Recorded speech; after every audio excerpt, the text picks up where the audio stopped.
ನಾರಾಯಣಾಯ ಪರಿಪೂರ್ಣಗುಣಾರ್ಣವಾಯ ವಿಶ್ವೋದಯಸ್ಥಿತಿಲಯೋನ್ನಿಯತಿಪ್ರದಾಯ ಜ್ಞಾನಪ್ರದಾಯ ವಿಬುಧಾಸುರಸೌಖ್ಯದುಃಖ ಸತ್ಕಾರಣಾಯ ವಿತತಾಯ ನಮೋ ನಮಸ್ತೆ. ಅಭ್ರಮಂ ಭಂಗರಹಿತಂ ಅಜಡಂ ವಿಮಲಂ ಸದಾ ಆನಂದತೀರ್ಥಮತುಲಂ ಭಜೆ ತಾಪತ್ರಯಾಪಹಂ. ಭವತಿ ಯದನುಭಾವಾದೇಡಮೂಕೋಪಿ ವಾಗ್ಮಿ ಜಡಮತಿರಪಿ ಜಂತುರ್ಜಾಯತೆ ಪ್ರಾಜ್ಞಮೌಲಿಃ. ಸಕಲವಚನಚೇತೋ ದೇವತಾ ಭಾರತೀ ಸಾ ಮಮ ವಚಸಿ ನಿಧತ್ತಾಂ ಸನ್ನಿಧಿಂ ಮಾನಸೇ ಚ. ಅಸ್ಮದ್ಗುರುಸಮಾರಂಭಾಂ ಟೀಕಾಕೃತ್ಪಾದಮಧ್ಯಗಾಂ ಶ್ರೀಮದಾಚಾರ್ಯಪರ್ಯಂತಾಂ ವಂದೇ ಗುರುಪರಂಪರಾಂ. ವಿದ್ಯಾಯಾಂ ವಿಬುಧಾಚಾರ್ಯಂ ವೇದಜ್ಞಾನಾಬ್ಧಿಚಂದಿರಂ ದುರ್ಮತಧ್ವಾಂತಮಾರ್ತಾಂಡಂ ಸತ್ಯಧ್ಯಾನಮುನಿಂ ಭಜೆ. ಪಂಚಾಶದ್ವರ್ಷಪರ್ಯಂತಂ ಸತತಂ ರಾಮಪೂಜಕಃ ಶ್ರೀ ಸತ್ಯಪ್ರಮೋದಗುರುರಾಟ್ ಭಾಸತಾಂ ನೋ ಹೃದಂಬರೆ. ಬಂಧುಸ್ತ್ವಂ ಗುರುರಿಷ್ಟದೈವತಮಿತಿ ತ್ವತ್ಪಾದಪಂಕೇರುಹಂ ಪ್ರಾಪ್ತಂ ಮಾಂ ಪರಿಪಾಲಯೇತಿ ಸತತಂ ಸಾಕ್ಷ್ ಯಾಚೇ ನಿಬದ್ಧಾಂಜಲಿಃ. ಚಿತ್ತಂ ಮದ್ಗುಣದೋಷಚಿಂತನವಿಧೌ ನೂನನ್ಮನಾಂ ಮಾ ಕೃತಾಃ. ಶ್ರೀ ಸತ್ಯಾತ್ಮಗುರು ತ್ವದಂಘ್ರಿಯುಗಲಂ ಹಿತ್ವಾ ನ ಮೇ ಸದ್ಗತಿ. ಯೈರಹಂ ಶುಕವತ್ ಸಮ್ಯಕ್ ಶಿಕ್ಷಿತೋಸ್ಮಿ ಕೃಪಾಲುಭಿಃ ತಾನ್ ವಂದೇ ಧೇನುಪಾಚಾರ್ಯಾನ್ ತತ್ವಜ್ಞಾನಾರ್ಥಸಿದ್ಧೇ. ಶ್ರೀ ಗುರುಭ್ಯೋ ನಮಃ. ಹರಿ ಓಂ ಹರಿ ಓಂ ಹರಿ ಓಂ. ಸ್ವಸ್ತಿಸ್ತು ಅಶೇಷಸನ್ಮಂಗಲಾನಿ ಸಂತು. ಶ್ಲೋಕೈಕಶ್ರವಣಪಠನಮಾತ್ರೇಣ ವಕ್ತುಶ್ಚ ಶ್ರೋತॄಣಾಂ ನಿಖಿಲ ಕಲಿಕೃತ ಕಲ್ಮಷಾಪನೋದನ ಪಡುತ್ತಾರೆ. ಧರ್ಮಾದ್ಯಖಿಲ ಸಾಧನೀಭೂತೆ ಅದ್ಯ ಶ್ರೀ ರಘುತ್ತಮ ತೀರ್ಥ ಚರಿತಾಮೃತ ವಿವರಣಾರಂಭೆ ಸತಿ ಕಿಂಚಿತ್ ಪೂರ್ವಕಥಾನುವಾದಃ. ಹರಿ ಓಂ ಹರಿ ಓಂ ಹರಿ ಓಂ.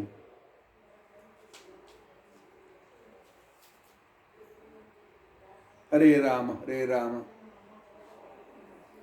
ರಾಮ ರಾಮ ಹರೇ ಹರೇ. ಹರೇ ಕೃಷ್ಣ ಹರೇ ಕೃಷ್ಣ ಕೃಷ್ಣ ಕೃಷ್ಣ ಹರೇ ಹರೇ. ಹರೇ ರಾಮ ಹರೇ ರಾಮ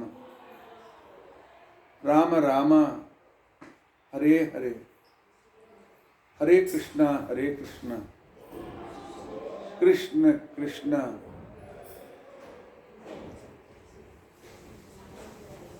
ಹರೇ ಹರೇ. ಹರೇ ರಾಮ ಹರೇ ರಾಮ ರಾಮ ರಾಮ ಹರೇ ಹರೇ. ಹರೇ ಕೃಷ್ಣ ಹರೇ ಕೃಷ್ಣ ಕೃಷ್ಣ ಕೃಷ್ಣ ಹರೇ ಹರೇ. ಶ್ರೀ ಗುರುಭ್ಯೋ ನಮಃ.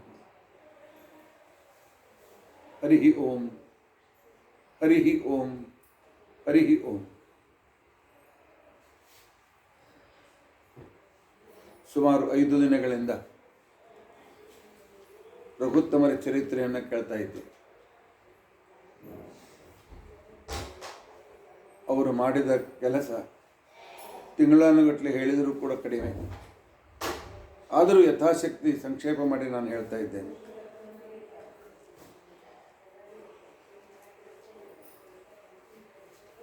ಇವತ್ತು ಉತ್ತರಾರಾಧನೆ, ಹಾಗೆ ಏಕಾದಶಿ ಅವ್ರ ಮಧ್ಯಾರಾಧನೆ, ದ್ವಾದಶಿ ಉತ್ತರಾರಾಧನೆ. ಆದರೆ ನಾವು ಏಕಾದಶಿ ಅವರಿಗೆ ಅಭಿಷೇಕಾದಿಗಳನ್ನು ಮಾಡೋದಿಲ್ಲ ಅಂತೇಳಿ ದ್ವಾದಶಿಯನ್ನೇ ಮಧ್ಯಾರಾಧನೆ ಅಂತ ಇಟ್ಕೊಂಡು ಇವತ್ತು ನಾವು ಉತ್ತರಾರಾಧನೆಯನ್ನು ಆಚರಣೆ ಮಾಡ್ತಾ ಇದ್ದೇವೆ.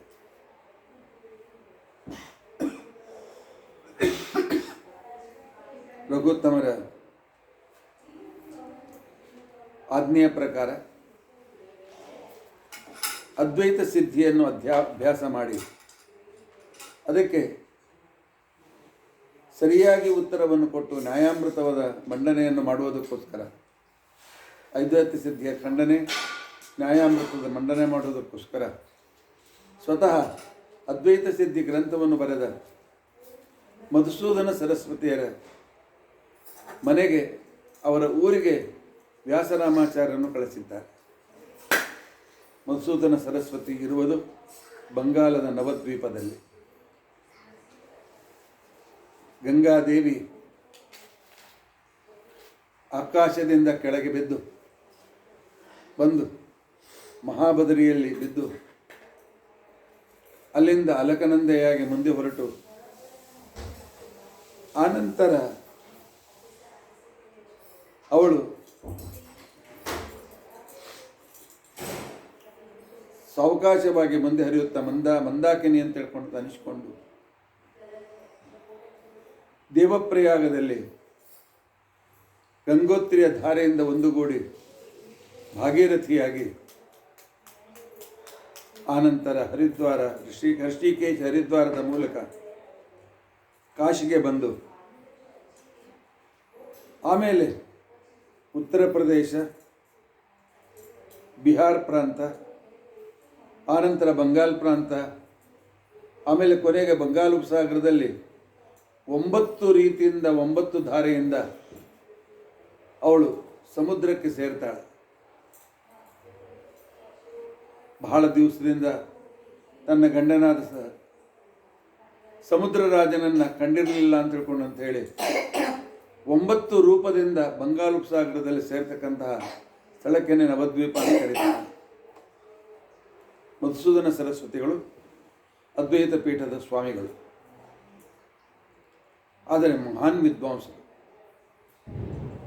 ನ್ಯಾಯಶಾಸ್ತ್ರದಲ್ಲಿ ವಿಶೇಷವಾಗಿ ಪಳಗಿದವರು.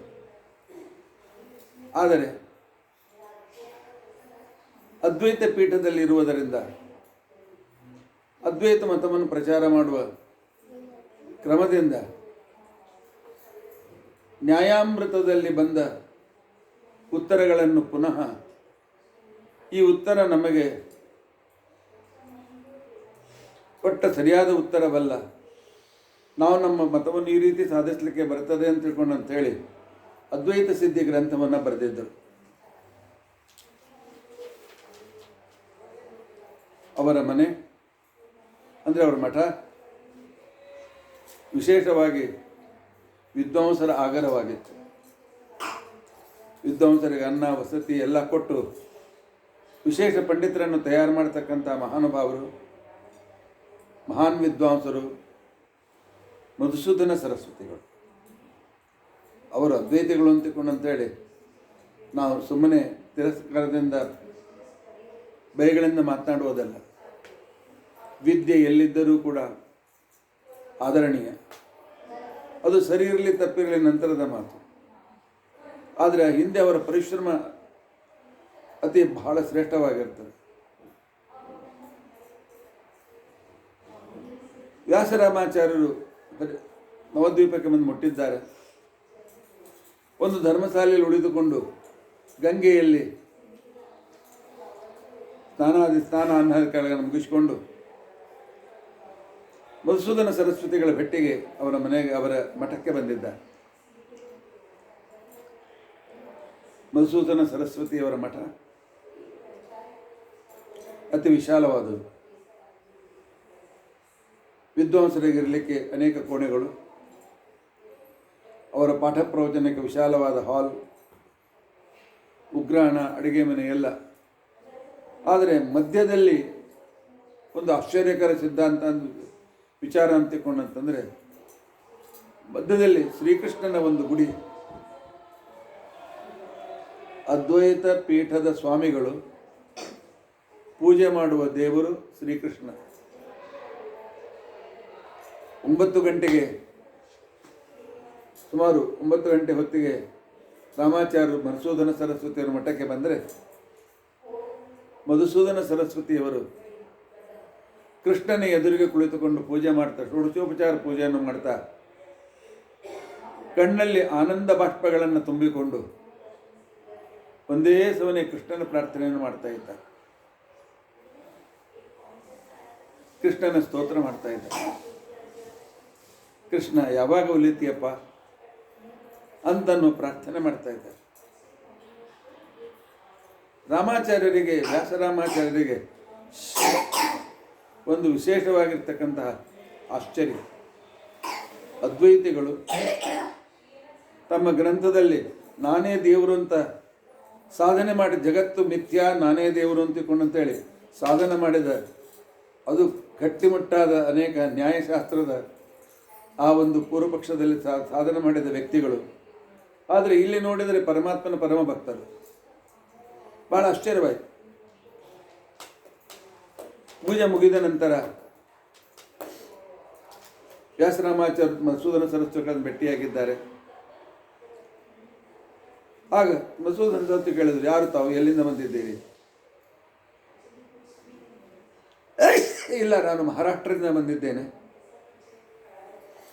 ತಮ್ಮ ಹತ್ತಿರ ತಮ್ಮ ಅದ್ವೈತ ಸಿದ್ಧಿ ಗ್ರಂಥವನ್ನು ಅಭ್ಯಾಸ ಮಾಡಬೇಕು, ಅದರ ಆರ್ದ್ರವೇನು, ಅಲ್ಲಿ ತಾವು ಯಾವ ವಿಚಾರಗಳನ್ನು ಯಾಕೆ ಎಷ್ಟು ರಹಸ್ಯಪೂರ್ಣವಾಗಿಟ್ಟಿದ್ದೀರಿ ಅದನ್ನು ತಿಳಿದುಕೊಳ್ಳಬೇಕಾಗಿದೆ. ಪಾಠ ಓದಲಿಕ್ಕೆ ತಮ್ಮಲ್ಲಿ ಬಂದಿದ್ದೇನೆ. ಅವಶ್ಯವಾಗಿ ಇರಬಹುದು, ನಾನು ಅನೇಕ ಜನ ಪಾಠ ಪ್ರಾರಂಭ ಮಾಡಿದ್ದೇನೆ, ನೀವು ಅದರಲ್ಲಿ ಸೇರಿಕೊಂಡ್ಬಿಡಿ ಅಂತ ಹೇಳಿ ವ್ಯಾಸರಾಮಾಚಾರ್ಯರು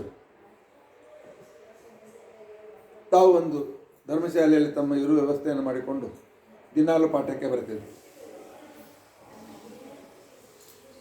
ಸುಮಾರು ಒಂದು ತಿಂಗಳ ನಂತರ ನೋಡಿದರೆ ಅವರಿಗೆ ಅರ್ಥವಾಯಿತು, ಪಾಠವೇನು ಅದ್ವೈತದ ಪಾಠವನ್ನು ಹೇಳ್ತಾರೆ, ಆದರೆ ಅವರು ಪರಮಾತ್ಮನ ಕೃಷ್ಣನ ಭಕ್ತರು.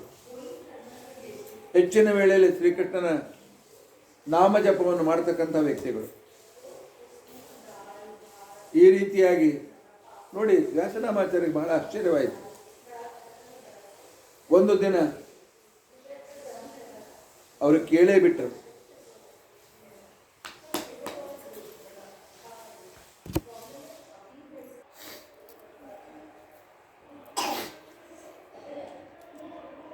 ಹೇಳ್ತಾರೆ, ಗುರುಗಳೇ, ತಾವು ಅದ್ವೈತ ಸಿದ್ಧಿ, ಸಿದ್ಧಾಂತ ಬಿಂದು,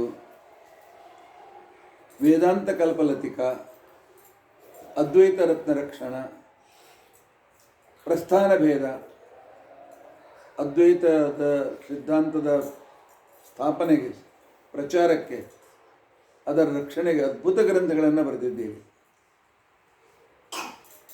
ಅಲ್ಲಿ ಜಗನ್ಮಿಥ್ಯಾತ್ವ, ಅನಿರ್ವಚನೀಯತ್ವ, ಜೀವಬ್ರಹ್ಮೈಕ್ಯತ್ವ ಇತ್ಯಾದಿಗಳನ್ನು ಸಾಧಿಸಿದ್ದೀವಿ.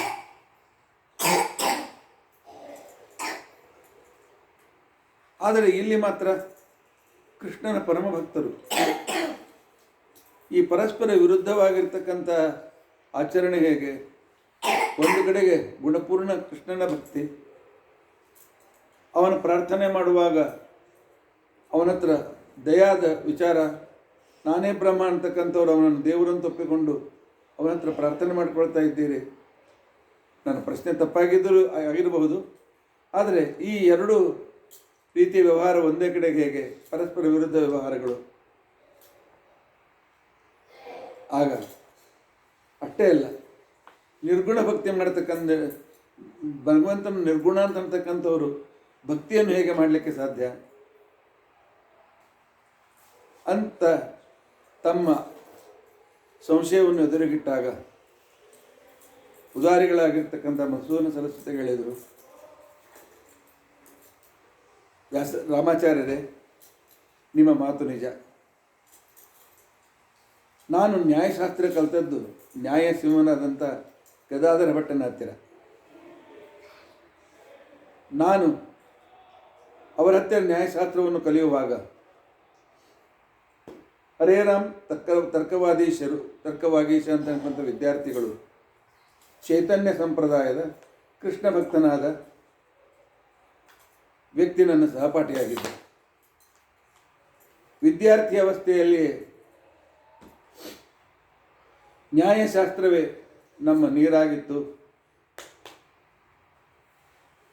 ನಮ್ಮ ಆಹಾರವಾಗಿತ್ತು, ನಮ್ಮ ಸರ್ವಸ್ವವಾಗಿತ್ತು. ನಮ್ಮ ಉಸಿರು ಕೂಡ ಆಗಿತ್ತು. ಕಾಶಿಯ ವಿಶ್ವೇಶ್ವರಾಶ್ರಮದಿಂದ ಅದ್ವೈತ ವೇದಾಂತವನ್ನು ನಾನು ಬಾಲ್ಯದಲ್ಲಿ ತಾರುಣ್ಯದಲ್ಲಿ ಪಡೆದಿದ್ದೆ. ಪಾಂಡಿತ್ಯ, ತಾರುಣ್ಯದಲ್ಲಿರ್ತಕ್ಕಂಥ ಒಂದು ಉತ್ಸಾಹ, ವಾದಜಯ, ಖಂಡನಾತ್ಮಕ ಗ್ರಂಥ ರಚನೆ ನನ್ನನ್ನು ವಿಶೇಷವಾಗಿ ನಾನು ಆಳವಾಗಿ ಅಭ್ಯಾಸ ಮಾಡಿ ಅದ್ವೈತದ ಮಂಡನಾತ್ಮಕವಾದ, ದ್ವೈತದ ಖಂಡನಾತ್ಮಕವಾಗಿರ್ತಕ್ಕಂಥ ಗ್ರಂಥವನ್ನು ಬರಿತಾ ಹೋದೆ. ಆದರೆ ನನ್ನ ಅಂತಃಕರಣ ಮಾತ್ರ ಆ ಹರೇ ರಾಮ್, ತರ್ಕವಾಗೀಶ್ವರ, ಕೃಷ್ಣ ಭಕ್ತಿ ಅವರ ಸಹಪಾಠಿ ಆದದ್ದರಿಂದ ನನ್ನಲ್ಲಿಯೂ ಆ ಸಂಪೂರ್ಣವಾಗಿರ್ತಕ್ಕಂಥ ಬೀಜ ಬಿತ್ತಿತ್ತು. ಶ್ರೀಕೃಷ್ಣನ ಭಕ್ತನೂ ಆಗಿದ್ದೆ. ಅನೇಕ ಸಲ ಶ್ರೀಕೃಷ್ಣನ ಭಕ್ತನಾದಾಗ ಶ್ರೀಕೃಷ್ಣನಿಗೆ ಸಂದರ್ಭದಲ್ಲಿ ಬಂದಿರುವ ಭಾಗವತಾದಿ ಗ್ರಂಥಗಳಲ್ಲಿ ಪೂತನಾ ಸಂಹಾರಿ, ಕಂಸ ಸಂಹಾರಿ, ಗೋಪಿ ಉದ್ಧಾರಕ ಇತ್ಯಾದಿ ಅನೇಕ ಗುಣಗಳು ಕೃಷ್ಣನಲ್ಲಿರುವಾಗ ಅವನನ್ನು ನಿರ್ಗುಣ ಅಂತನ್ನೋದು ಹೇಗೆ? ನಿರ್ಗುಣನಾಗಿರ್ತಕ್ಕಂಥ ಪರಮಾತ್ಮ ಗೋಪಿಕೆಯರ ಪ್ರೀತ್ಯಾಸ್ಪದ ವ್ಯಕ್ತಿ ಆಗಲಿಕ್ಕೆ ಸಾಧ್ಯತೆ ಇದೆ. ಗೀತೆಯನ್ನು ಉಪದೇಶ ಮಾಡಲಿಕ್ಕೆ ಸಾಧ್ಯತೆ ಇದೆ. ಅರ್ಜುನನ ಸಾರಥ್ಯ ಮಾಡಲಿಕ್ಕೆ ಸಾಧ್ಯತೆ ಇದೆ. ಇದೆಲ್ಲ ವಿಚಾರ ಬಂದಾಗ ಇಲ್ಲ, ಕೃಷ್ಣ ದೇವರು ಪರಬ್ರಹ್ಮ, ಅವನು ನಾವು ಒಂದೇ ಆಗಲಿಕ್ಕೆ ಹೇಗೆ ಸಾಧ್ಯವಾಗಿದೆ ಅಂತ ನನ್ನ ಪ್ರಾಮಾಣಿಕವಾದ ಮನಸ್ಸು ವಿಚಾರ ಮಾಡಿದಾಗ ನನಗೆ ಗೊತ್ತಿಲ್ಲದೆ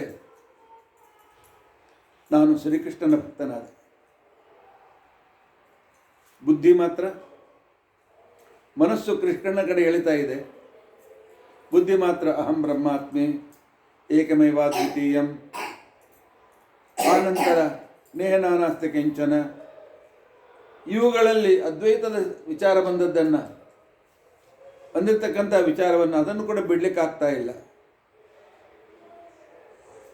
ಅದ್ವೈತವಾದ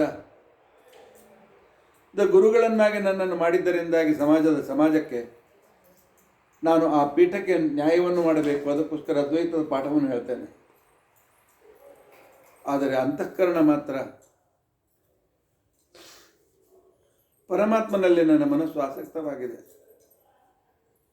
ರಾಮಾಚಾರ್ಯ ಧ್ಯಾನಾಭ್ಯಾಸ ವಶೀಕೃತೇನ ಮನಸ ತನ್ನಿರ್ಗುಣಂ ನಿಷ್ಕ್ರಿಯಂ. ನಾನು ಕಲಿತದ್ದು ಅದ್ವೈತ, ಅದರ ಜೊತೆಗೆ ನ್ಯಾಯಶಾಸ್ತ್ರದ ಪಾಂಡಿತ್ಯ ಸೇರಿ ಅದ್ವೈತದ ಸಾಧನೆಯಲ್ಲಿ ತೊಡಗಿದ್ದರಿಂದಾಗಿ ನನ್ನ ಬುದ್ಧಿ ಪೂರ್ತಿಯಾಗಿ ನಿರ್ಗುಣ ನಿರಾಕಾರನಾಗಿರ್ತಕ್ಕಂತಹ ವ್ಯಕ್ತಿ. ನಾನು ನಿರ್ಗುಣ ನಿರಾಕಾರ ಅದ್ವೈತವನ್ನು ಸಿದ್ಧ ಮಾಡತಕ್ಕಂಥ ದೊಡ್ಡ ಯೋಗೀತಿ ಅಂತಿಕೊಂಡಂತೇಳಿ ಜನರು ನನ್ನನ್ನು ಕಾಣ್ತಾ ಇದ್ದಾರೆ. ಕಾಣಲಿ. ಜ್ಯೋತಿ ಕಿಂಚನ ಯೋಗಿನೋ ಯದಿ ಪರಂ ಪಶ್ಯಂತು ತೇ. ಆದರೆ ನನ್ನ ಅಂತಃಕರಣ ಮಾತ್ರ, ನನ್ನ ಮನಸ್ಸು ಮಾತ್ರ ಅಸ್ಮಾಕಂತು ತದೇವ ಲೋಚನ ಚಮತ್ಕಾರಾಯ ಭೂಯಾಚ್ಚಿರಂ ಕಾಲಿಂದಿ ಪುಲಿನೋದರೆ ಕಿಮಪಿಯನ್ ನೀಲಂ ಅಹೋಧಾವತಿ. ನನ್ನ ಮನಸ್ಸು ಮಾತ್ರ ಆ ಕಾಲಿಂದಿ ನದಿಯ ಉಸುಕಿನಲ್ಲಿ ಗೋಪಿಕಾಸ್ತ್ರೀಯರ ಜೊತೆಗೆ ರಾಸಕ್ರೀಡೆಯನ್ನು ಆಡಿದ, ಬಾಲಲೀಲೆಯನ್ನು ಮಾಡಿದ ಆ ನೀಲಮೇಘ ಶ್ಯಾಮನಾದ ಕೃಷ್ಣನನ್ನು ನನ್ನ ಮನಸ್ಸು ಮರಿಲಿಕ್ಕಾಗ್ತಾ ಇಲ್ಲ.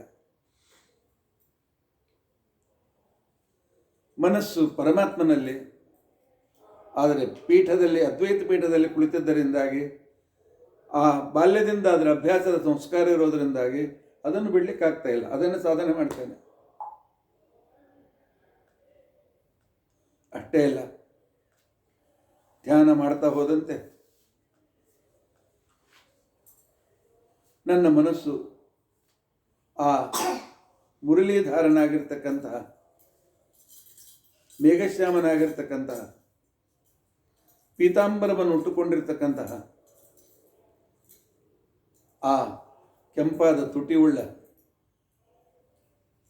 ಪೂರ್ಣ ಚಂದ್ರನಂತೆ ಇರ್ತಕ್ಕಂಥ ಅದ್ಭುತ ಮುಖವುಳ್ಳ ಆ ಪರಮಾತ್ಮನನ್ನು ಬಿಟ್ಟು ನನ್ನ ಮನಸ್ಸು ಬೇರೆ ಎಲ್ಲಿ ಹೋಗುವುದಿಲ್ಲ. ಅದನ್ನು ನಾನು ಮರಿಲಿಕ್ಕೇ ಸಾಧ್ಯವಿಲ್ಲ.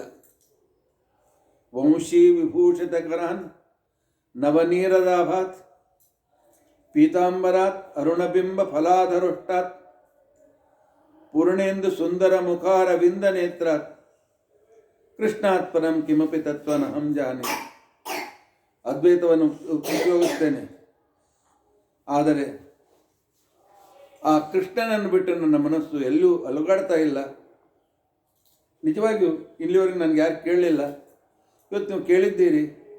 ಶಿಷ್ಯನಾದರೆ ಏನಾಯಿತು, ನನ್ನ ಹಾರ್ದ ನಿಮ್ಮ ಎದುರಿಗೆ ಒಪ್ಪಿಕೊಳ್ತಾ ಇದ್ದೇನೆ. ಅಷ್ಟೇ ಅಲ್ಲ, ಪ್ರಮಾಣತೋಪಿ ನಿರ್ಣೀತಂ ಕೃಷ್ಣ ಮಹಾತ್ಮ ಮಧ್ವತಂ. ಅಲ್ಲ, ನೀವು ಅದ್ವೈತಗಳು ಅದನ್ನು ಬಿಡ್ಲಿಕ್ಕಾಗೋದಿಲ್ಲ ಏನು ಅಂತಂದರೆ, ಇಲ್ಲ, ಕೃಷ್ಣ ಪರಮಾತ್ಮ, ಕೃಷ್ಣ ಸರ್ವೋತ್ತಮ, ಕೃಷ್ಣ ಅನಂತಗುಣ ಪರಿಪೂರ್ಣ ಅಂತನ್ನೋದು ಅವನು ಶಾಸ್ತ್ರದಿಂದ ಪ್ರಮಾಣದಿಂದ ನಿರ್ಣಯವಾದಂಥ ವಿಷಯ. ಇದನ್ನು ನಾನು ಹೇಗೆ ಬಿಡಲಿ? ಪ್ರಮಾಣದ ವಿಷಯದಲ್ಲಿ ಹಗಲು ರಾತ್ರಿ ಚರ್ಚೆ ಮಾಡ್ತಕ್ಕಂಥ ವ್ಯಕ್ತಿ, ಪ್ರಾಮಾಣ್ಯದ ಬಗ್ಗೆ ವಿಚಾರ ಮಾಡ್ತಕ್ಕಂಥ ವ್ಯಕ್ತಿ, ನಾನು ಪ್ರಮಾಣದಿಂದ ನಿರ್ಣೀತನಾದಂಥ ಕೃಷ್ಣ ಸರ್ವೋತ್ತಮತ್ವವನ್ನು ಬಿಡಲ? ಇಲ್ಲ ರಾಮಾಚಾರ್ಯರೇ, ಇಲ್ಲ.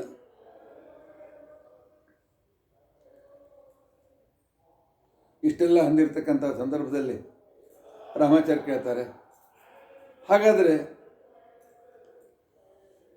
ಅದ್ವೈತದ ದಾರಿನ ಯಾಕೆ ಬಿಡೋದಿಲ್ಲ? ದ್ವೈತದ ಕೃಷ್ಣನ ಸರ್ವೋತ್ತಮನಾದಂಥ ಗುಣಪೂರ್ಣನಾದಂಥ ಪರಮಾತ್ಮನ ದಾರಿಯನ್ನು ಯಾಕೆ ಅವಲಂಬಿಸಬಾರ್ತಾವು? ಮನಸ್ಸು ಬುದ್ಧಿಯಲ್ಲಿ ತಾಕಲಾಟ ಇದ್ದಾಗ ಯಾವುದು ಪ್ರಮಾಣದಿಂದ ಸಿದ್ಧವಾಗ್ತದೆ ಅದನ್ನು ನೀವು ಯಾಕೆ ಅನುಸರಿಸಬಾರ್ದು ಅಂತ ಗುರುಗಳಿಗೆ ಕೇಳಿ. ಯಾಕಂದರೆ ವ್ಯಾಸರಾಮಾಚಾರ್ಯ ಮಹಾ ಪಂಡಿತರು, ಅವರ ಪಾಂಡಿತ್ಯ, ಅವರ ವಿಚಾರ, ಪಾಠ ಹೇಳುವಾಗ ಏಕಾಗ್ರತೆ ನೋಡಿ ಮಧುಸೂದನ ಸರಸ್ವತಿಗಳು ನನ್ನ ಬಹಳ ಪ್ರೀತಿ ಮಾಡ್ತಾಯಿದ್ರು. ಅದಕ್ಕೆ ಅವರೊಂದು ಕಡೆ ಹೇಳ್ತಾರೆ, ಅದ್ವೈತ ವೀತಿ ಪತಿಕೈರುಪಾಸ್ಯಾಹ. ನನ್ನನ್ನು ಅದ್ವೈತ ಪೀಠದ ಮೇಲೆ ಸನ್ಯಾಸಿಯಾಗಿ ಕೂಡಿಸಿದ್ದಾರೆ.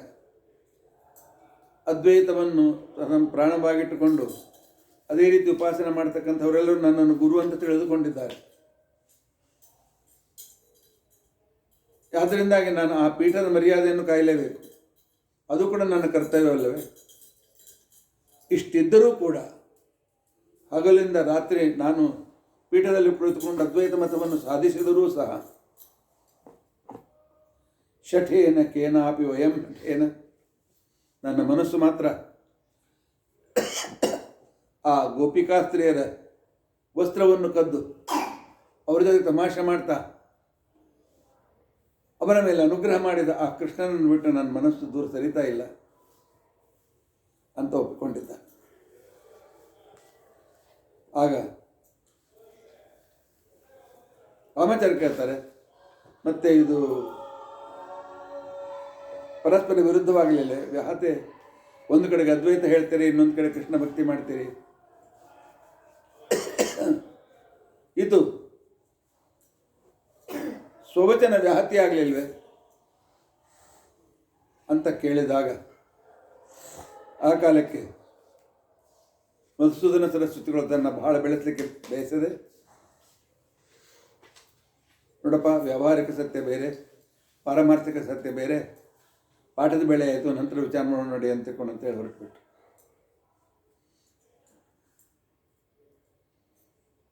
ಮುಂದೆ ರಾಮಾಚಾರ್ಯ ಮಾತು ಬೆಳೆಸಲಿಲ್ಲ. ಆದರೆ ಅವ್ರಿಗೆ ಅರ್ಥವಾಯಿತು, ಮಧುಸೂದನ ಸರಸ್ವತಿಗಳು ಶಂಕರಾಚಾರ್ಯರಂತೆ, ಅವರ ಮೂಲಗುರುಗಳಾದ ಶಂಕರಾಚಾರ್ಯರಂತೆ ಸಿದ್ಧಾಂತ ದೀಕ್ಷೆಯಲ್ಲಿ ಅದ್ವೈತಿಗಳು, ಮನಸ್ಸಿನಲ್ಲಿ ಭಗವಂತನ ಪರಮ ಭಕ್ತರು. ಯಾಕೆಂತಂದರೆ ಆದಿಶಂಕರಾಚಾರ್ಯರು ಸಹ ಅದ್ವೈತ ಮತವನ್ನು ಪೂರ್ತಿಯಾಗಿ ಸಾಧಿಸಿ ಬೆಳೆಸಿದರೂ ಸಹ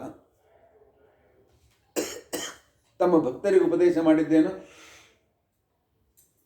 ಭಜ ಗೋವಿಂದಂ ಭಜ ಗೋವಿಂದಂ ಭಜ ಗೋವಿಂದಂ ಮೂಢಮತೆ. ಗೋವಿಂದನನ್ನು ಭಜಿಸು, ಗೋವಿಂದನನ್ನು ಭಜಿಸು. ಸಂಪ್ರಾಪ್ತೆ ಸನ್ನಿಹಿತೆ ಕಾಲೆ, ಮರಣ ಬಂದಾಗ ಡುಕ್ರೀಕರಣ, ವ್ಯಾಕರಣ, ನ್ಯಾಯ ಯಾವ ಉಪಯೋಗ ಬೀಳೋದಿಲ್ಲ, ಪರಮಾತ್ಮನ ಭಕ್ತಿಯೇ ಮಾತ್ರ ಉಪಯೋಗ ಬೀಳ್ತದೆ ಅಂತೇಳಿ ಸ್ವತಃ ಶಂಕರಾಚಾರ್ಯ ಹೇಳಿಲ್ವೇನು? ಇದೇ ಶಂಕರಾಚಾರ್ಯರು ನಾನೇ ದೇವರು ಅಂತನೂ ಶಂಕರಾಚಾರ್ಯರು ಮತ್ತೊಂದು ಕಡೆ ನರಸಿಂಹ ಕರಾವಲಂಬನ ಸ್ತೋತ್ರವನ್ನು ಬರೆದಿದ್ದಾರೆ. ನರಸಿಂಹ ಮಮದೇಹಿ ಕರಾವಲಂಬಂ, ನರಸಿಂಹದೇವರೇ ನನಗೆ ಆಶ್ರಯ ಕೊಡಿ, ಕೈ ಹಿಡಿದು ಉದ್ಧಾರ ಮಾಡಿ ಅಂತ ಕೇಳ್ತಾರೆ. ಇದೇ ಶಂಕರಾಚಾರ್ಯರೇ ವಿಷ್ಣು ಸಹಸ್ರನಾಮಕ್ಕೆ ವ್ಯಾಖ್ಯಾನ ಬರೀತಾರೆ, ವಿಷ್ಣು ಸರ್ವೋತ್ತಮತ್ವವನ್ನು ವ್ಯಕ್ತಪಡಿಸ್ತಾರೆ. ಒಳಗಿನ ಯೋಗ್ಯತೆ ಶ್ರೇಷ್ಠ ಇದ್ದಾಗ ಬಾಹ್ಯ ಆವರಣ ಕೇವಲ ತೋರಿಕೆ ಆಗ್ತದೆ. ಬಹುಶಃ ಶಂಕರಾಚಾರ್ಯರೇ ಆಗಲಿ, ಮಧುಸೂದನ ಸರಸ್ವತಿಗಳಾಗಲಿ ಮನಸ್ಪೂರ್ವಕವಾಗಿ ಭಗವದ್ಭಕ್ತರಾಗಿದ್ದರೂ ಕೂಡ ವ್ಯಾವಹಾರಿಕವಾಗಿ ಬೌದ್ಧಿಕವಾಗಿ ಅವರು ಹೇಳುವಂತೆ ಅದ್ವೈತಗಳಾಗಿರಬಹುದು. ಇರಲಿ,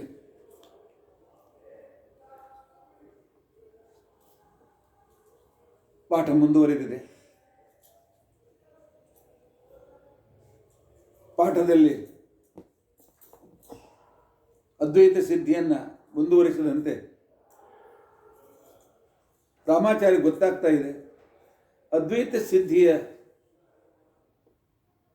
ಅದ್ವೈತ ವಿಚಾರವನ್ನು ಸಾಧಿಸುವ ಸಂದರ್ಭದಲ್ಲಿ ಏನೋ ಒಂದು ಶಂಕರಾಚಾರ್ಯರು ತಮ್ಮ ಗುರುಗಳಾಗಿರ್ತಕ್ಕಂತಹ ಗೌಡಪಾದಾಚಾರ್ಯರ ಒಂದು ಮಾತನ್ನು ಇಟ್ಟುಕೊಂಡು ಬ್ರಹ್ಮಸತ್ಯಂ ಜಗನ್ಮಿಥ್ಯಾ ಜೀವೋ ಬ್ರಹ್ಮೈವನಾಪರ, ಇದನ್ನು ಸಾಧಿಸುವುದಕ್ಕೋಸ್ಕರ ತಮ್ಮ ಮನಸ್ಸು ಒಪ್ಪದೇ ಇದ್ದರೂ ಕೂಡ ಅವರು ಸಾಧಿಸಿದರು. ಹೇಗೋ ಹಾಗೆ ಈ ಮಧುಸೂದನ ಸರಸ್ವತಿಗಳು ಕೂಡ ಸಾಧಿಸುವ ಅದ್ವೈತ ವಿಭಾಗ, ಅದ್ವೈತದಲ್ಲಿ ಅನೇಕ ರೀತಿಯಾದ ತಪ್ಪುಗಳಿವೆ. ಆಶ್ರಯ ಸಿದ್ಧಿ, ಅಪ್ರಸಿದ್ಧ ವಿಶೇಷಣ, ಸಿದ್ಧ ಸಾಧನತೆ, ಅಸಿದ್ಧಿ, ವಿರುದ್ಧ, ಅನೇಕಾಂತಿಕ, ಆಶ್ರಯ ಸಿದ್ಧಿ, ಅನದ್ಯವಿಷಿತ, ಕಾಲಾಪಯಾದಿಷ್ಟ, ಪ್ರಕರಣ ಸಮ ಇತ್ಯಾದಿ ಅನೇಕ ತರ್ಕದೋಷಗಳು, ಅನೇಕ ಯತ್ವಾಭಾಸಗಳು ಅವರ ವಿಚಾರದಲ್ಲಿ ಕಂಡುಬಂದಿವೆ. ಆಗ ಅವರು ನಾನು ಇಲ್ಲಿಂದ ಹೋಗೋಕ್ಕಿಂತ ಮೊದಲೇ ಅದ್ವೈತ ಖಂಡನೆ ಬರೀಬೇಕು, ಅದ್ವೈತ ಸಿದ್ಧಿ ಖಂಡನೆ ಬರೀಬೇಕು, ನ್ಯಾಯಾಮೃತದ ಮಂಡನೆ ಮಾಡಬೇಕು ಅಂತ ನಿರ್ಧಾರ ಮಾಡಿದ್ದಾರೆ ವ್ಯಾಸರಾಮಾಚಾರ್ಯರು. ಇವೆಲ್ಲ ವಿಚಾರ ನಾನು ಯಾಕೆ ಹೇಳ್ತಾ ಇದ್ದೇನೆ ಅಂತಂದರೆ, ನಮ್ಮ ಪೂರ್ವಜರು ನಮ್ಮ ಸಿದ್ಧಾಂತವನ್ನು ಸ್ಥಾಪನೆ ಮಾಡೋದಕ್ಕೋಸ್ಕರ ಎಷ್ಟು ಶ್ರಮ ಪಟ್ಟಿದ್ದಾರೆ. ಆದರೆ ಇಂದು ನಾವು ನಮ್ಮ ಸಿದ್ಧಾಂತದ ಅಧ್ಯಯನ ಎಷ್ಟು ಮಾಡ್ತಾ ಇದ್ದೇವೆ? ಅನೇಕ ಜನ ಭಕ್ತರನ್ನು ನೋಡಿದ್ದೇನೆ, ಅನೇಕ ಜನ ಆಸ್ತಿಕರನ್ನು ಕಂಡಿದ್ದೇನೆ.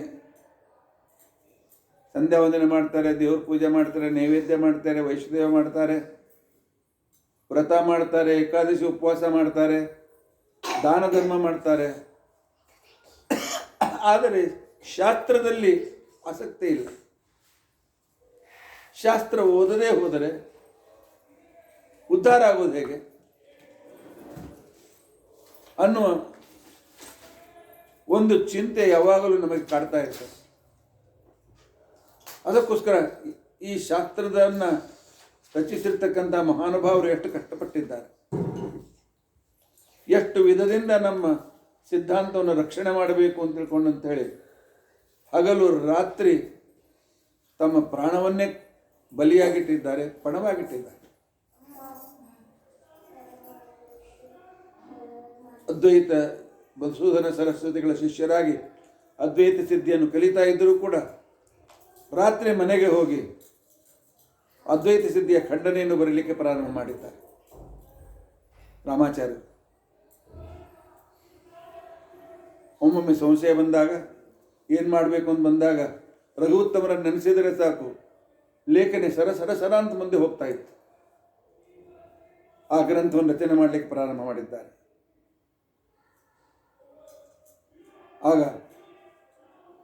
ಅವರು ಪುನಃ ಪುನಃ ಪುನಃ ಪುನಃ ಮನಸ್ಸಿನಲ್ಲಿ ಹೇಳ್ಕೊಳ್ತಾರೆ, ಶುಕೇನ ಶಾಂತ್ಯಾದಿಷು ವಾಂಗ್ಮಯೇಶು,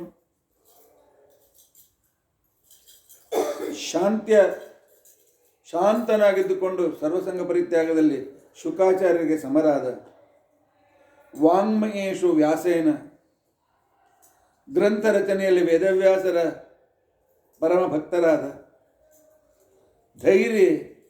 ಧೈರ್ಯದಲ್ಲಿ ಸಮುದ್ರದಂತೆ ಇರುವ ಮನೋಜಜಿತ್ಯ,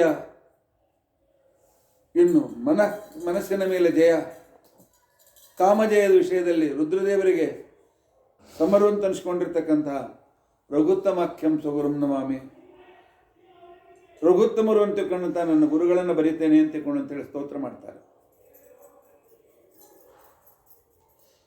ಸ್ತೋತ್ರ ಮಾಡಿದಾಗೆಲ್ಲ ಏನಪ್ಪ ಇಂಥ ಕಠಿಣ ಗ್ರಂಥ ನಾನು ನ್ಯಾಯಾಮೃತ ಮಂಡನೆ ಮಾಡ್ತೇನೆಯಾ, ಅದ್ವೈತದ ಖಂಡನೆ ಬರಿತೇನೆಯಾ ಅಂತ ತಿಳ್ಕೊಂಡು ಅಂತೇಳಿ ಯಾವಾಗ ಸ್ವಲ್ಪ ಅವರಿಗೆ ನೈರಾಶ್ಯ ಬರ್ತಿತ್ತು,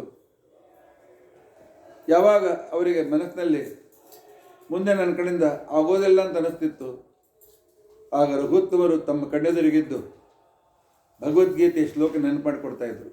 ಕ್ಲೈಬ್ಯಂ ಆತ್ಮಗಮ ಪಾರ್ಥ, ಈ ರೀತಿಯಾಗಿ ನನ್ನ ಕಡೆಯಿಂದ ಆಗೋದಿಲ್ಲ ಅಂತ ಹೇಳಿ ಯಾಕೆ ಕೂತ್ಕೊಳ್ಬೇಡ, ನೀನು ಸಮರ್ಥನಾಗಿದ್ದಿ, ಮುಂದುವರೆ.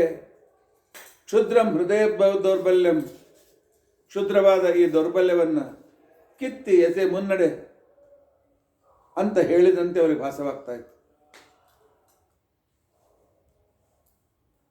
ಮಧುಸೂದನ ಸರಸ್ವತಿಗಳು ನ್ಯಾಯಾಮೃತದ ಮೇಲೆ ಮಾಡಿದ ಪ್ರತಿಯೊಂದು ಆಕ್ಷೇಪಕ್ಕೂ ಕೂಡ ವಿಸ್ತಾರವಾಗಿ ಉತ್ತರವನ್ನು ಕೊಟ್ಟು, ನಿಮ್ಮದು ತಪ್ಪು, ನ್ಯಾಯಾಮೃತಕಾರ ಅಭಿಪ್ರಾಯ ಈ ರೀತಿಯಾಗಿದೆ, ಮೊದಲು ನ್ಯಾಯಾಮೃತ ಅರ್ಥ ಮಾಡಿಕೊಳ್ಳಿ ಅಂತ ತಿಳ್ಕೊಂಡಂತೇಳಿ ಒಂದು ಸರಿಯಾಗಿರ್ತಕ್ಕಂಥ ಗ್ರಂಥವನ್ನು ರಚನೆ ಮಾಡಿದ್ದಾರೆ. ಅದಕ್ಕೆ ನ್ಯಾಯಾಮೃತ ತರಂಗಿಣಿ ಅಂತ ಹೆಸರಿಟ್ಟಿದ್ದಾರೆ. ನ್ಯಾಯಾಮೃತದ ವಿಚಾರವನ್ನು ಗಂಗಾ ಪ್ರವಾಹದಂತೆ ಮುಂದುವರಿಸಿದವರು ಅಂತನ್ನುವ ರೀತಿಯಲ್ಲಿ ಸುಮಾರು 2 ವರ್ಷಗಳಾಯಿತು. ಅದ್ವೈತ ಸಿದ್ಧಿಯ ಪಾಠ ಮುಗಿಯಿತು. ವ್ಯಾಸರಾಮಾರ್ಯರಂಥ ಒಳ್ಳೆಯ ಶಿಷ್ಯ ನನಗೆ ಸಿಕ್ಕಿದ್ದ, ದಿನೇ ದಿನ ಕಲಿಸಿದ್ದನ್ನು ಮರುದಿವಸ ಒಪ್ಪಿಸ್ತಾ ಇದ್ದ, ಸರಿಯಾದ ರೀತಿಯಲ್ಲಿ ಚಿಂತನೆ ಮಾಡಿ ತೋರಿಸ್ತಾ ಇದ್ದ ಅಂತ ತಿಳ್ಕೊಂಡಂತೇಳಿ ಮಧುಸೂದನ ಸರಸ್ವತಿಯವರಿಗೆ ವ್ಯಾಸರಾಮಾಚಾರ್ಯ ಮೇಲೆ ಬಹಳ ಪ್ರೀತಿ ಇತ್ತು. ಅದ್ವೈತ ಸಿದ್ಧಿ ಮಂಗಳವಾಯಿತು. ಇನ್ನು ವಾಪಸ್ ಹೊರಡಬೇಕು ತಿರುಗಿ. ಆಗ ರಘುತ್ತಮರು ಕಳಿಸಿಕೊಟ್ಟಿರ್ತಕ್ಕಂತಹ ಶಾಲು, ಬಂಗಾರದ ನಾಣ್ಯಗಳು ಇವುಗಳನ್ನು ತಟ್ಟೆಯಲ್ಲಿಟ್ಟು ಗುರುದಕ್ಷಿಣೆಯನ್ನು ಕೊಟ್ಟಿದ್ದಾರೆ. ಅದರ ಜೊತೆಯಲ್ಲಿ ನ್ಯಾಯಾಮೃತ ತರಂಗಿಣಿ ಅಂತ ತಿಳ್ಕೊಂಡು ಹೇಳಿ ತಮ್ಮ ಪುಸ್ತಕವನ್ನು ಗುರುಗಳಿಗೆ ಕೊಟ್ಟಿದ್ದಾರೆ. ಅವರ ಗ್ರಂಥದ ಖಂಡನಾತ್ಮಕವಾದಂಥ ಪುಸ್ತಕ. ಮಧುಸೂದನ ಸರಸ್ವತಿಗಳು ನೋಡಿದರು. 1-2 ಪೇಜ್ ನೋಡುವುದಷ್ಟರಲ್ಲಿ ಗೊತ್ತಾಯಿತು, ಅದ್ವೈತ ಸಿದ್ಧಿಯ ಖಂಡನೆ ಇದರಲ್ಲಿದೆ, ತಮ್ಮ ಗ್ರಂಥದ ಖಂಡನೆ ಇದೆ. 2 ವರ್ಷ ಪಾಠ ಓದಿದ ತಮ್ಮ ಗ್ರಂಥದ ಖಂಡನೆ ಇದೆ ಅಂತ ತಿಳ್ಕೊಂಡಂತ. ಆಗಲಿಲ್ಲ ರಾಮಾಚಾರ್ಯ, ಸಾಯಂಕಾಲ ಬಂದು ಭೇಟಿಯಾಗಿ ಅಂತ ತಿಳ್ಕೊಂಡು ಸಾಯಂಕಾಲದಲ್ಲಿ ಇವರಿಗೂ ನೋಡಿ ತಾವು ಮಾಡಿದ್ದು ಕಡಿಮೆ, ನ್ಯಾಯಾಮೃತ ಎಷ್ಟು ಶ್ರೇಷ್ಠ ಅಂತ ಅವರಿಗೆ ಭಾಸವಾಯಿತು. ಮಧುಸೂದನ ಸರಸ್ವತಿಗಳಿಗೆ ಪಂಡಿತರು ಮಾತ್ಸರ್ಯದಿಂದ ಸಿಟ್ಟಿನಿಂದ ಕೂಡಿರೋದಿಲ್ಲ. ಆಗ ಅವ್ರು ಹೇಳಿದರು, ನನ್ನ ಗ್ರಂಥ ಖಂಡನೆ ಮಾಡಿದ್ದೀರಿ,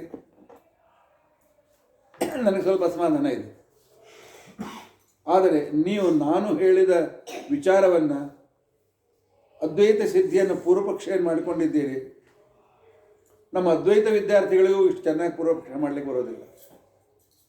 ಅಷ್ಟು ಚೆನ್ನಾಗಿ ನನ್ನ ಗ್ರಂಥವನ್ನು ಸೂಕ್ಷ್ಮವಾಗಿ ನೀವು ಗ್ರಹಣ ಮಾಡಿದ್ದೀರಿ. ನಾನು ಆಶೀರ್ವಾದ ಮಾಡ್ತೇನೆ, ನನ್ನ ಶಿಷ್ಯರು ನೀವು.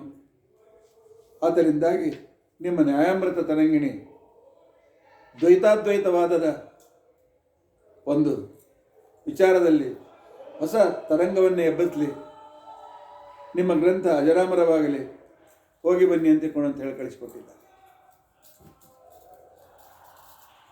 ರಘುತ್ತಮ ತೀರ್ಥರು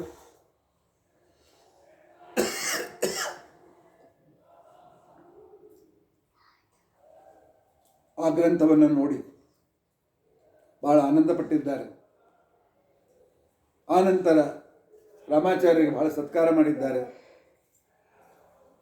ಆ ಗ್ರಂಥವನ್ನೇ ಅಭ್ಯಾಸವನ್ನು ಮಾಡಿ ಅಂತಿಕೊಂಡಂತೇಳಿ ಎಲ್ಲ ಕಡೆ ಪಾಠಕ್ರಮ ಸಂಪೂರ್ಣ ದ್ವೈತ ಸಿದ್ಧಾಂತದ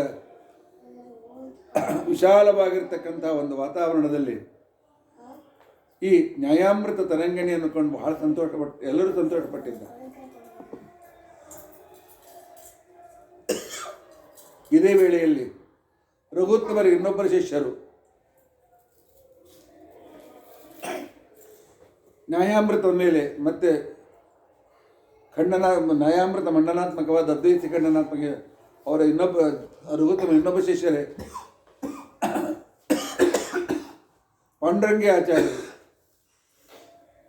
ಅವರು ಕೂಡ ನ್ಯಾಯಾಮೃತ ಕಂಟಕೋದ್ಧಾರ ಅಂತಕೊಂಡಂತನ್ನೋ ಗ್ರಂಥವನ್ನು ಬರೆದಿದ್ದಾರೆ. ಕಾಲಾಂತರದಲ್ಲಿ ಬ್ರಹ್ಮಾನಂದ ಸರಸ್ವತಿ ಅಂತಿಕೊಂಡಂತಕ್ಕಂಥವರು ರಘುತ್ತಮರು ವೃಂದಾವನಸ್ಥರಾದ ಮೇಲೆ ಅದ್ವೈತ ಸಿದ್ಧಿಗೆ ಲಘುಚಂದ್ರಿಕಾ ಗುರುಚಂದ್ರಿಕಾ ಅಂತ ತಿಳ್ಕೊಂಡಂತೇಳಿ ಗ್ರಂಥವನ್ನು ಬರೆದಿದ್ದಾರೆ. ನ್ಯಾಯಾಮೃತ ತರಂಗಿಣಿಯನ್ನು ವಿಮರ್ಶೆ ಮಾಡಲಿಕ್ಕೆ ಪ್ರಯತ್ನ ಪಟ್ಟಿದ್ದಾರೆ.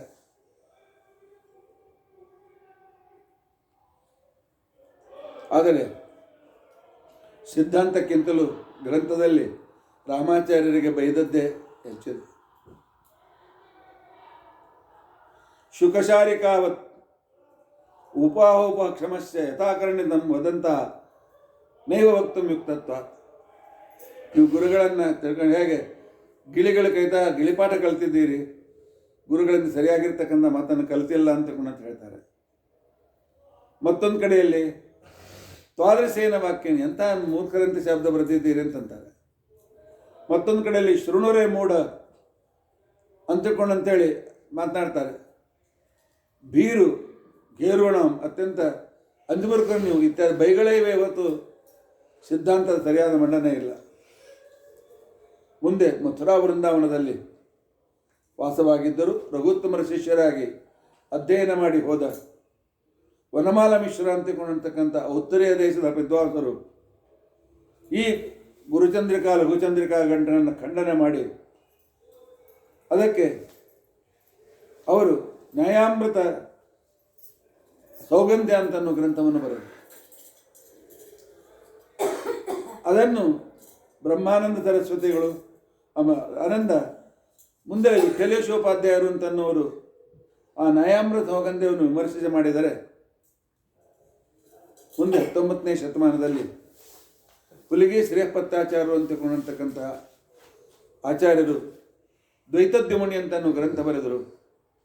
ಆ ನಂತರ ಈ ಪರಂಪರೆಯಲ್ಲಿ ಮುಂದೆ ನ್ಯಾಯಾಮೃತ ಬಗ್ಗೆ ಮಾತನಾಡ್ತಕ್ಕಂತಹ ಅದ್ವೈತಗಳ ವಿಚಾರ ಯಾವ ಗ್ರಂಥವೂ ಇನ್ನೂ ಮುಂದೆ ಬಂದಿಲ್ಲ. ಇಂಥ ಒಂದು ವ್ಯಾಸರಾಯರು ಬರೆದದ್ದು ಸರಿ ಅಂತಿಕೊಂಡಂತ ಹೇಳಿ ಅನ್ನುವುದನ್ನು ಸಿದ್ಧ ಮಾಡಿ ತೋರಿಸಿರ್ತಕ್ಕಂಥ ಉತ್ತರಾದಿ ಮಠದ ಶಿಷ್ಯರು. ಆದರೆ ಈಗ 3-4 ತಿಂಗಳಲ್ಲಿ ಕೆಲವರು ಇಲ್ಲ ಉತ್ತರಾದಿ ಮಠ ಸ್ವಾಮಿಗಳು ವ್ಯಾಸರಾಯರಿಗೆ ಅಪಮಾನ ಮಾಡ್ತಾರೆ, ವ್ಯಾಸರಾಯರು ತಪ್ಪು ಅಂತಂತಾರೆ, ಹಾಗೆ ಹೀಗೆ ಏನೇನೋ ಹುಚ್ಚು ಮಾತುಗಳನ್ನು ಅಂತ ಇದ್ದಾರೆ. ಅವ್ರ ಮಾತಿಗೆ ಯಾರು ಲಕ್ಷ್ಯ ಕೊಡೋ ಕಾರಣವಿಲ್ಲ. ವ್ಯಾಸರಾಯರ ಪ್ರತಿಯೊಂದು ಶಬ್ದವನ್ನು ಅದಕ್ಕೆ ಶ್ರೇಷ್ಠತೆಯನ್ನು ಹೇಳಿರ್ತಕ್ಕಂಥ ಉತ್ತರಾದಿ ಮಠದ ರಘುತ್ತಮನ ಶಿಷ್ಯರು ಇದನ್ನು ಇಟ್ಟುಕೊಳ್ಬೇಕು. ಈ ರೀತಿಯಾಗಿ ರಘುತ್ತಮರು ಜಗತ್ತಿನಲ್ಲಿ ಪ್ರಸಿದ್ಧರಾಗಿದ್ದಾರೆ. ರಘುತ್ತಮರ ಸಿದ್ಧಾಂತ ರಕ್ಷಣೆಯ ಕಳಕಳಿ ಇದರಿಂದ ಗೊತ್ತಾದರೆ ಇನ್ನು ಅವರು ಶಾಪಾನುಗ್ರಹ ಸಾಮರ್ಥ್ಯದ ವೈಶಿಷ್ಟ್ಯ.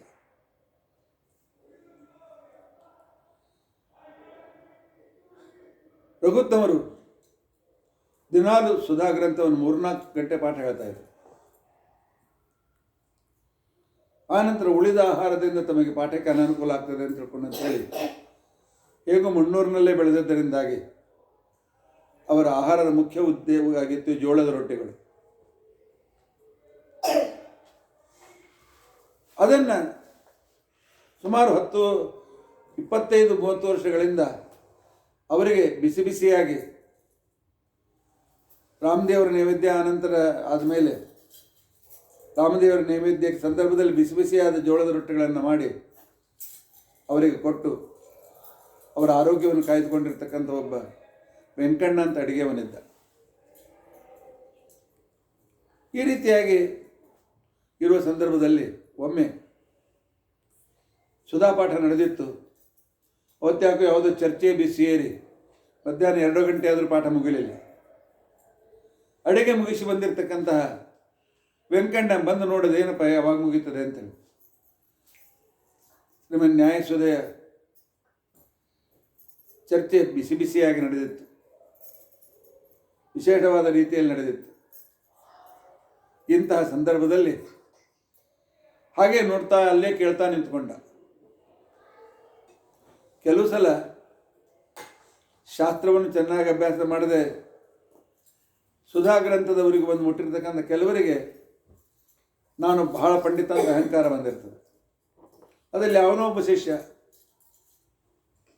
ವೆಂಕ್ಯ ನಿನಗೇನು ಅರ್ಥ ಆಗ್ತದೋ ಸುಧಾ ಕೇಳಿಕ್ಕೆ ನಿನಗೇನು ಅಧಿಕಾರದ, ಹೋಗು ಸುಧಾ ಕೇಳಿಗೆ ಬಂದಾನಂತ. ರಾಮ ಶಬ್ದ ಬರಂಗಿಲ್ಲ ಬಿಡಂಗಿಲ್ಲ, ಸುಧಾ ಗ್ರಂಥ ಓದ್ತಾನೆ ಕೇಳ್ತಾನಂತ, ಹೋಗು. ಕೆಲವು ಸಲ ಅಹಂಕಾರದಿಂದ ಈ ರೀತಿ ಕೆಲವರು ಮಾತನಾಡ್ತಾರೆ. ಆಯ್ತು, ಇಲ್ಲ ಗದ್ದಲ ಬೇಡ, ಕಣ್ಣ ಹೋದ. ಹೋಗಿ ವಿಚಾರ ಮಾಡಿದ. 30 ವರ್ಷ ಆಯಿತು ಅವರ ಶಿಷ್ಯನಾಗಿ ಸೇವಾ ಮಾಡ್ಲಿಕ್ಕತ್ತೀನಿ. ಹೋಗ್ಲಿ, ಸುಧಾ ಓದೋದು ಬೇಡ, ಅವ್ರ ಪಾಠ ಹೇಳುವಾಗ ಕೇಳು ಯೋಗ್ಯತೆ ನಂದಿಲ್ಲೇನು, ಅಷ್ಟೊಂದು ನಾನು ಪಡಿಬಾರ್ದೇನು? ಮತ್ತೆಲ್ಲ ಶಿಷ್ಯರು ಚಿಂತನೆ ಮಾಡೋ ಕೇಳಿದ್ದೇನೆ, ಸುಧಾವ ಪಠನೀಯ ವಸುಧಾವ ಪಾಲನೀಯ. ಇಲ್ಲ ರಾಜನಾಗಬೇಕು, ಸಾಮರ್ಥ್ಯ ಇಲ್ಲದೆ ಇದ್ದರೆ ಇಲ್ಲ ಸುಧಾ ಓದಬೇಕು, ಸುಧಾ ಓದಲಿಕ್ಕೆ ಸಾಮರ್ಥ್ಯ ಇಲ್ಲದೆ ಇದ್ದರೆ ರಾಜನಾದರೂ ಆಗಬೇಕು ಅಂತಂದಮೇಲೆ ನಾಯಕ ಸುಧಾ ಓದಬಾರ್ದು. ಆದರೆ ಈ ವಯಸ್ಸಿನಲ್ಲಿ ಹೋಗ್ಲಿಕ್ಕಾಗ್ತದೆ, ಬೇಗನೆ ಪ್ರಾಣ ಬಿಡಬೇಕು, ಮತ್ತೆ ಹುಟ್ಟಿ ಬಂದವರು ಉತ್ತಮ ಶಿಷ್ಯರಾಗಬೇಕು ಅಂತ ಒಂದು ತಲೆಗೇನು ಹೋಗ್ತದೆ ಎಲ್ಲ. ಮತ್ತು ಆನಂತರ ಊಟ ಆಯಿತು, 4-5 ಗಂಟೆ ಸಾಯಂಕಾಲ ರಘುತ್ತಮರು ಗ್ರಂಥಾವಲೋಕನ ಮಾಡ್ತಾ ಕೂತ್ಕೊಂಡಿದ್ರು. ಆಗ ವೆಂಕಣ್ಣ ಅವನು ಬಂದು ಸಾಷ್ಟಾಂಗ ನಮಸ್ಕಾರ ಮಾಡಿದ. ಆನಂತರ ಸ್ವಾಮಿಗಳು ನನ್ನ ಮಂತ್ರಾಕ್ಷತೆ ಕೊಡಬೇಕು, ನಾನು ಊರಿಗೆ ಹೋಗ್ತೇನೆ. ಯಾಕೋ ಸಂಬಳ ಕಡಿಮೆ ಆಯ್ತೇನೋ, ಯಾಕೋ ಬೇಸರಿಗೆ ಬಂತೇನೋ? ಇಲ್ಲ. ಮತ್ತು ಯಾರಾದರೂ ನಾಯಿ ನಿನಗಂದೇನೋ? ಇಲ್ಲ ಸ್ವಾಮಿ, ನೀವು ಭಾಳ ಪ್ರೀತಿ ಮಾಡ್ತೇವೆ. ಮತ್ತು ಯಾಕೆ ಊರಿಗೆ ಹೋಗಬೇಕು ಅಂತಕೊಂಡು ಮದುವೆಗಿರಿ ಮಾಡ್ಕೊಳ್ಬೇಕಾಗಿದೆ ಸ್ವಾಮಿ, ಈ ವಯಸ್ಸಿನಲ್ಲಿ ಯಾರು ಹೆಣ್ಣು ಕೊಡ್ತಾರೆ? ಮತ್ತು ಯಾಕೋ? ಏನಿಲ್ಲ ಸ್ವಾಮಿ, ನನಗೆ ಆತ್ಮಹತ್ಯೆಗೆ ಅನುಮತಿ ಕೊಡಿ ಅಂತ. ಏನಾಯಿತು ನಿನಗೆ? ಅಂಥ ಪ್ರಾಬ್ಲಮ್ ಏನು ಬಂತು? ಯಾಕೆ ಆತ್ಮಹತ್ಯೆ ಅಂತಿದ್ದಿ ಅಂತ ರಘುತ್ತಮರು ಕೇಳಿದ್ರು.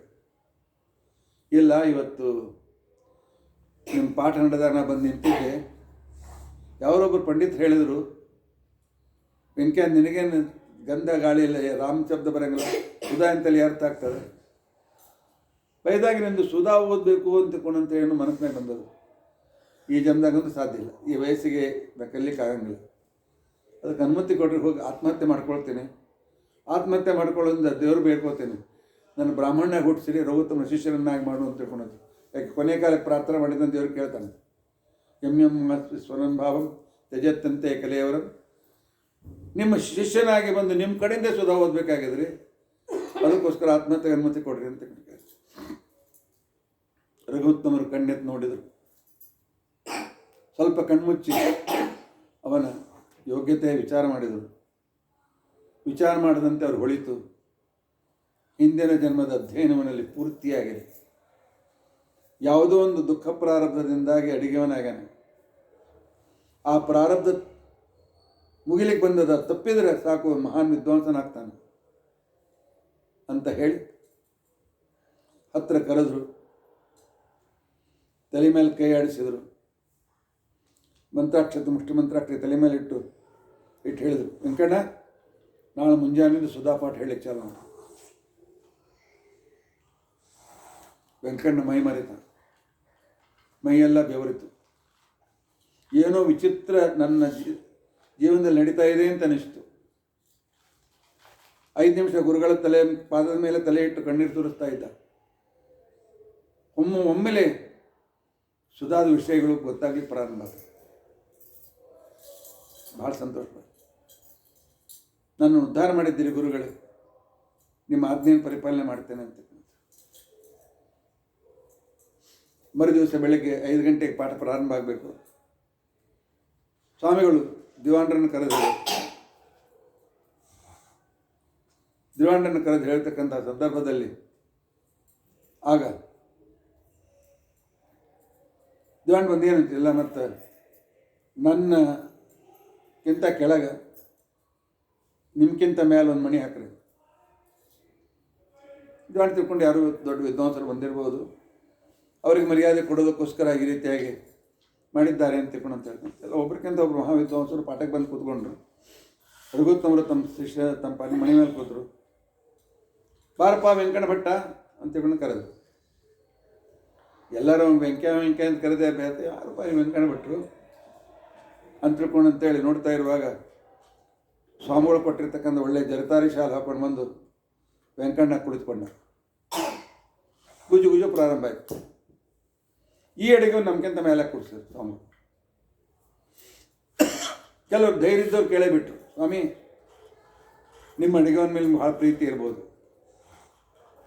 ಬೇಕಾದಷ್ಟು ಪ್ರೀತಿ ಮಾಡಿರಿ, ಅವ್ನು ಬೇಕಾದಷ್ಟು ಕೊಡ್ರಿ, ನಾವು ಬೇಡ ಅನ್ನಂಗಿಲ್ಲ, ನಿಮ್ಮ ಸ್ವಂತ ಇದನ್ನು ಬೇಕಾದ ಮಾಡ್ತೀವಿ. ಅದು ನಮ್ಗಿಂತ ಮೇಲೆ ಯಾಕೋ ನಮ್ಗೆ ಸರಿ ಅಂತ ಕಾಣಿಸ್ತಾ ಇಲ್ಲ. ನೀವು ರಘುತ್ತಮ ಹೇಳಿದರು, ಸ್ಪಷ್ಟಮಗ್ರೇ ಭವಿಷ್ಯತಿ, ಮುಂದೆಲ್ಲ ನಿಮ್ಮ ವಿಷಯ ಗೊತ್ತಾಗ್ತದೆ, ಸುಮ್ಮನೆ ಅಂತ ಕೂಡ್ರಿ. ವೆಂಕಣ್ಣ ನಿನ್ನೆ ನಾನೇನು ಹೇಳಿ ಪಾಠ ಹೇಳ್ತಿದ್ದೆ ಅದನ್ನು ಮುಂದುವರಿಸಪ್ಪ. ಬಹುಶಃ ಸುಧಾದ ಯಾವುದೊಂದು ಕಠಿಣ ಭಾಗ ಇರಬೇಕು. ಆಗ ಅದನ್ನು ಅಸ್ಖಲಿತವಾಗಿ ವೆಂಕಣ್ಣ ಪಾಠ ಹೇಳಿ ಪ್ರಾರಂಭ. 2 ತಾಸು ಪಾಠ ಆದಮೇಲೆ ಅಷ್ಟೆಲ್ಲ ಪಂಡಿತರು ಕಣ್ಣೀರು ಧರ ಸುರಿತಾರೆ.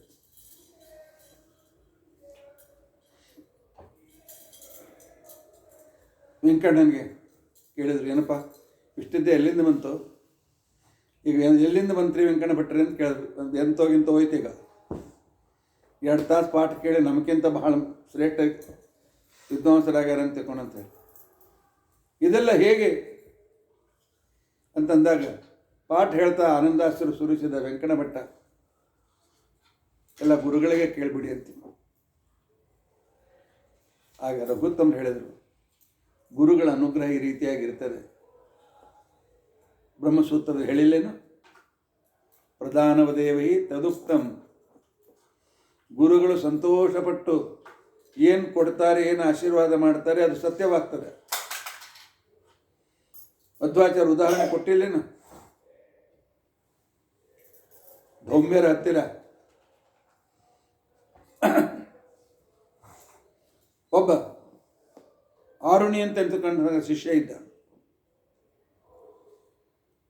ಪಾಠಕ್ಕೆ ಬಂದಿದ್ದ. ಧೌಮ್ಯರ ನಾನು ಸೇವಾ ಮಾಡಪ್ಪ ಅಂತಕೊಂಡಂತಿದ್ರು. 7-8 ವರ್ಷ 5 ವರ್ಷ ಆಯ್ತು ಬರೀ ಸೇವೆ ಮಾಡಿಸ್ಕೊತಿದ್ರು, ಪಾಠ ಹೇಳಲೇ ಇಲ್ಲ. ಆದರೆ ಅವನು ನಿಷ್ಠಾ ಕಡಿಮೆ ಆಗಲಿಲ್ಲ. ಒಂದು ದಿವಸ ರಾತ್ರಿ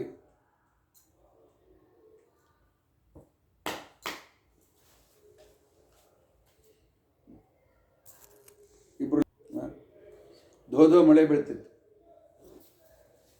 ಆಗ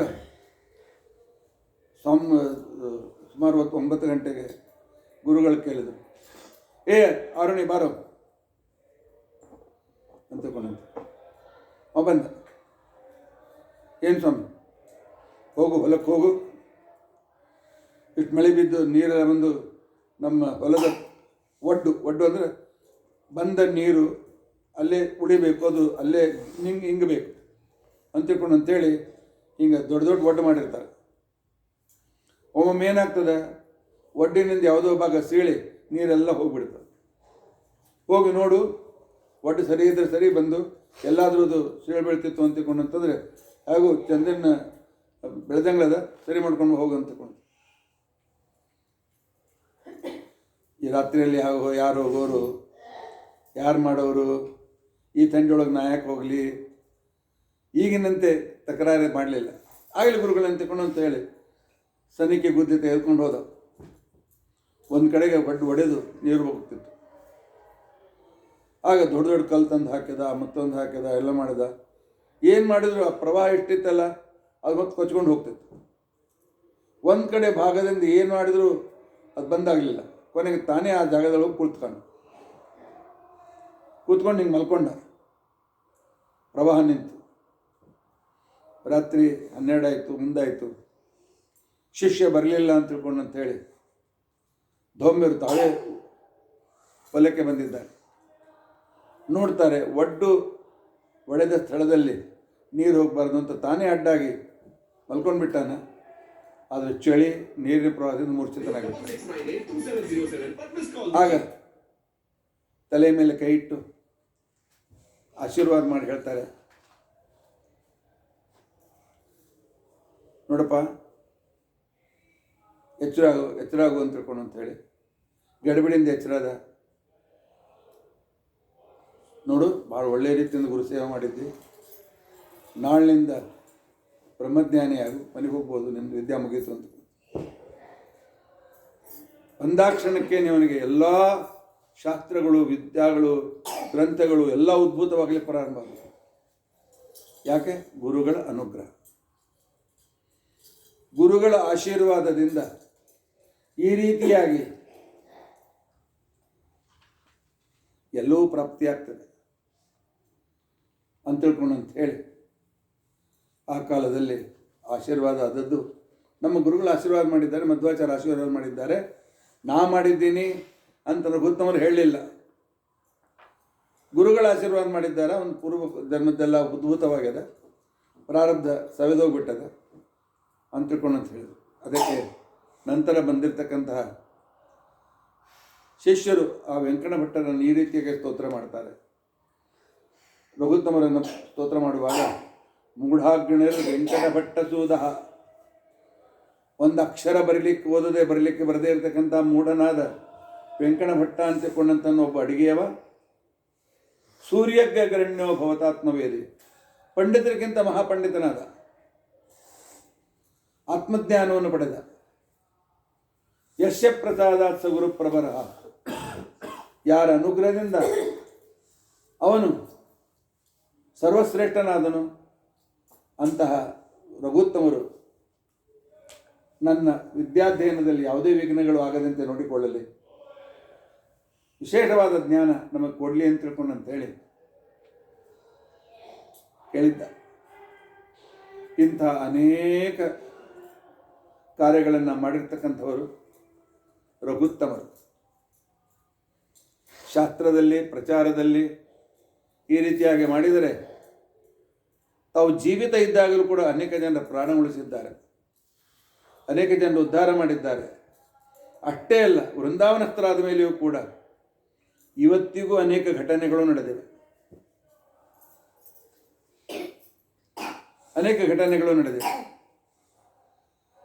ಇವತ್ತಿಗೂ ಎಲ್ಲರಿಗೂ ಬರ್ತದೆ. ತಿರುಕೊಲ್ಲಿನಲ್ಲಿ ಸೇವೆ ಮಾಡಿದರೆ ತಮ್ಮ ಇಷ್ಟ ಪೂರ್ತಿ ಆಗ್ತದೆ ಅಂತಕೊಂಡಂತೆ. ಆ ಎಲ್ಲ ಮಹಿಮೆಗಳು ಯಾವುವು, ಏನಾಯಿತು, ಆ ಘಟನೆಗಳು ಯಾವುವು ಅನ್ನೋದನ್ನು ನಾಳಿನ ದಿವಸ ನಾವು ತಿಳಿದುಕೊಳ್ಳಿ ಪ್ರಯತ್ನಿಸೋಣ. ಇತಿ ಅದ್ಯ ಕಥಾ ಪ್ರಸಕ್ತಿ. ಹರೇ ರಾಮ ರಾಮ ರಾಮ ಹರೇ ಹರೇ, ಹರೇ ಕೃಷ್ಣ ಕೃಷ್ಣ ಕೃಷ್ಣ ಹರೇ. ಉಗ್ರಂ ವೀರಂ ಮಹಾವಿಷ್ಣುಂ ಜ್ವಲಂತಂ ಸರ್ವತೋಮುಖಂ ನೃಸಿಂಹಂ ಭೀಷಣಂ ಭದ್ರಂ ಮೃತ್ಯುಂ ನಮಾಮ್ಯಹಂ. ಅಕ್ಷಯಂ ಕರ್ಮ ಯಸ್ಮಿನ್ ಪರೇ ಸ್ವರ್ಪಿತಂ ಪ್ರಕ್ಷಯಂ ಯಾಂತಿ ದುಃಖಾನಿ ಅನ್ನಾಮತಃ. ಅಕ್ಷರೋ ಯೋಜನ ಸರ್ವದೈವಾಮೃತಃ ಕುಕ್ಷಿಗಂ ಯಶ್ಚ ವಿಶ್ವಂ ಸದಾ ಜಾಧಿಕಂ. ಪ್ರೀಣಯಾಮೋ ವಾಸುದೇವಂ ದೇವತಾಮಂಡಲ ಖಂಡಮಂಡಲಂ. ಶ್ರೀಕೃಷ್ಣಾರ್ಪಣಮಸ್ತು.